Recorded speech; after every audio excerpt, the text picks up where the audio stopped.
Ciao a tutti amici di Metal Pit, siamo qui con l'intervista per gli L, quindi cominciamo. Let's begin. We know that you've been in the studio lately. We are very curious about your new material. Can you say something about it?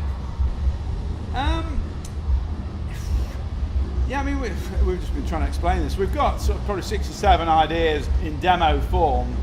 I'd say they're sort of 80% complete at the minute. We haven't really started doing the album in earnest. We're still writing it. To be honest, I'm so busy sort of producing other bands that I haven't had time to put into it. You know, I've been away sort of 3 months at a time. So it's you know, we just fit it in when we can, really. So yeah, I mean, it's coming along, but it's coming along slowly. Okay. You want to say something about it? Just the same, really. I mean, for us, having Andy Sneap in the band is a blessing and also a curse. It's a blessing because, I mean, in a good way. It's a blessing because Andy's opened a lot of doors for us. It was down to Andy that the band reformed in the first place. He's done so much for us, and obviously having Andy around, it's opened a lot of doors for us, which, you know, would probably have remained closed had the band not featured Andy Sneap. Yeah, the other thing as well, you know, the first two albums were the music was pretty much written. The second album, obviously, we wrote half of that because you know, there's still old material. So we don't want to, you know, rush a third album where we're having to write it and it feels rushed. We're only going to put it out when we feel it's right and when we feel we've got something that's worthy of it. And at the moment, I'd say we're probably halfway there. So yeah, we'll keep chipping away at it. Okay, Yeah. I can't wait to listen to it. Yeah. So, why did it take so long to write new music? Because I'm not here. Because you're not here, so yeah, for sure. Yeah, I'm out of the country, that's why. I mean, 90% of all the songwriting is done by myself and by Andy. I mean, this man has not had one day off since March of this year. I mean, he's currently working on the Judas Priest record. He's done the last Accept album, the last Saxon album. He's done live mixes for Arch. And I mean, the list is just. He's worked 14 hours a day, non-stop, for 6 months. Wow. And that is the most important reason why the new Hell album is So delayed. is delayed. Yeah. I can understand. But also, as Andy says, we everything that the band has ever done has always been done to a level of quality, and we're not interested in just throwing something together quickly, which is not as good as it could be. Okay. So you know, we would rather it take another 12 or another 18 months and it'd be absolutely fantastic, rather than get something rushed together and release it in 6 weeks and have everybody say the third Hell album is shit. Yeah, the first two were great. That's not going to happen. Yeah, comprehensible. Now about the band. Was it difficult to reunite the band after so much time? Well, Andy should talk about that because it was. Well, the fact we didn't have a singer, that was a difficult one. I mean, I'd always had these ideas of recording the songs because when Dave Halliday, the original singer, died in 1987, he left his part of the songwriting to me in his will and all his equipment and everything. And I'd always had these ideas of recording Dave's music. You know, because I then went on, I did Sabbath and I became a producer, and I'd always had this idea because all I got were the cassettes of the old rehearsals of Hell, and we'd lost touch with Kev, and I kind of kept in touch with Tim and Tony, the bass player and drummer.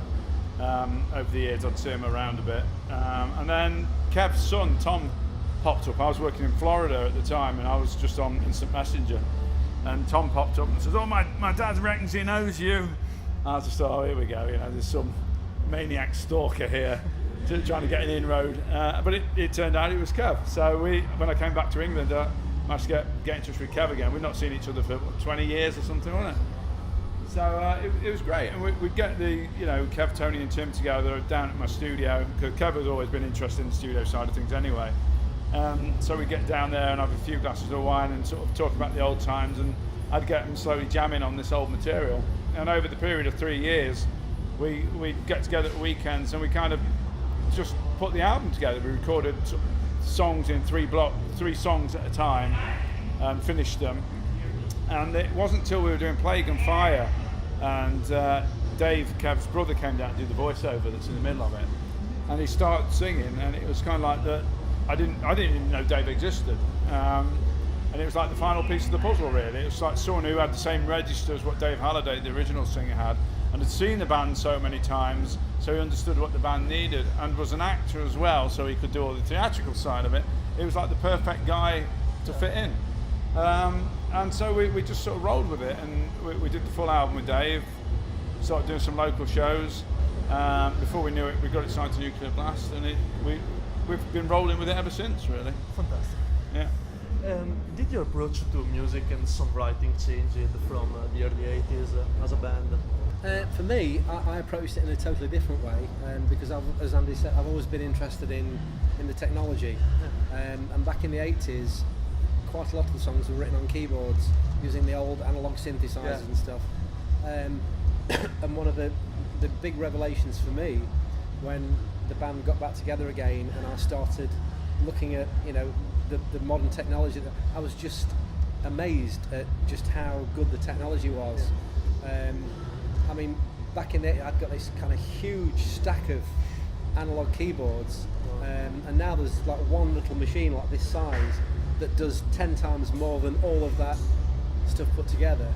And for me, a lot of the early songwriting that I did when the band first got together again were driven by some of the sounds that I could make.